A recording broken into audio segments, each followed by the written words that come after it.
Hello, my name is Sophie D'Souza and welcome to my channel Sophie Stained Glass, full of videos about architectural glass.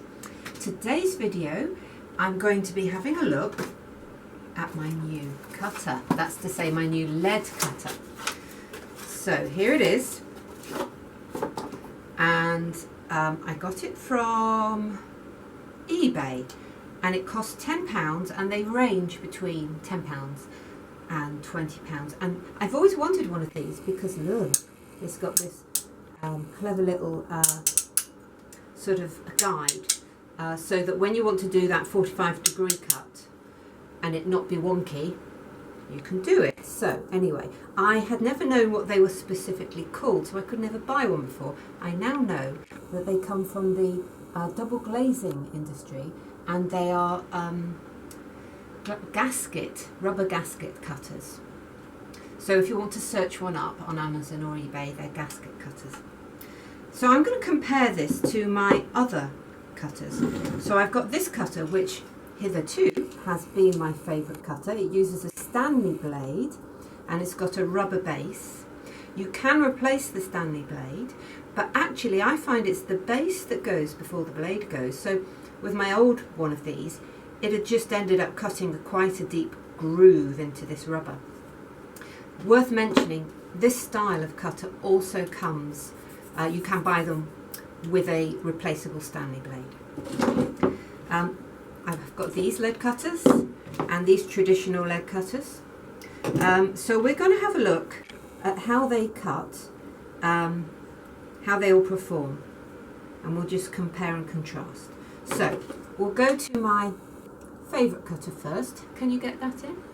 Is that any good? Yep. So, how is that? Quite nice. You see, what you don't want to happen is what happens with these cutters. You see how it squashes it over? I mean, you can open it up again with your fid, but it's just an extra thing to have to do. The other cutters I have are these traditional lead cutters. Now I find they do go blunt, and you push these down from on top. It needs quite a lot of force and they do go blunt. And again, you get a bit of a squish. Now let's try the new cutter. So let's put it at 90 degrees. That's all right. Try again. That's not too bad. It's quite similar to this one. Let's try the guide at 45 degrees.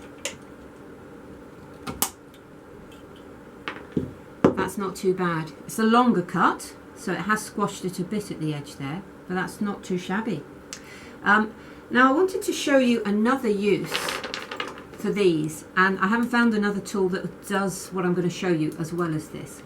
So you're probably familiar with when you've cut lead and it's only a whisper too long. And if you try and cut a small amount off the end of a piece of lead, well, that's done it all right, but what you tend to find is that it cuts a slant. It doesn't cut it evenly, so from top to bottom it cuts it a little differently. I hope you can see that. So what these are great for is nibbling. So you nibble the bottom edge and then you nibble the top edge, and it doesn't squash it, and you can take off really tiny slithers like that, really, really small. So that is great. I think I will show you another little trick I do with a pair of scissors. So let's say you want to do a very acute angle like that. You won't find a lead cutter that will do that nicely because you can't get it in. It's no good. So what I do is this. I cut away the heart.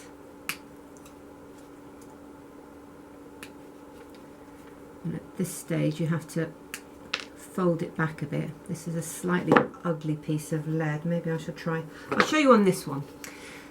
this is an even thicker, stiffer, and therefore more difficult to work piece of lead. So you cut away the heart. Hopefully you can see that.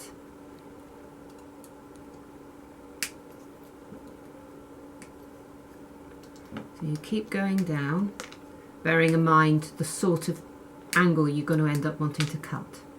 So you end up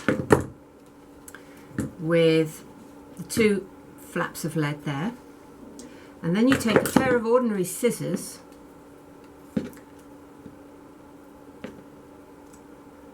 and you cut your angle like that.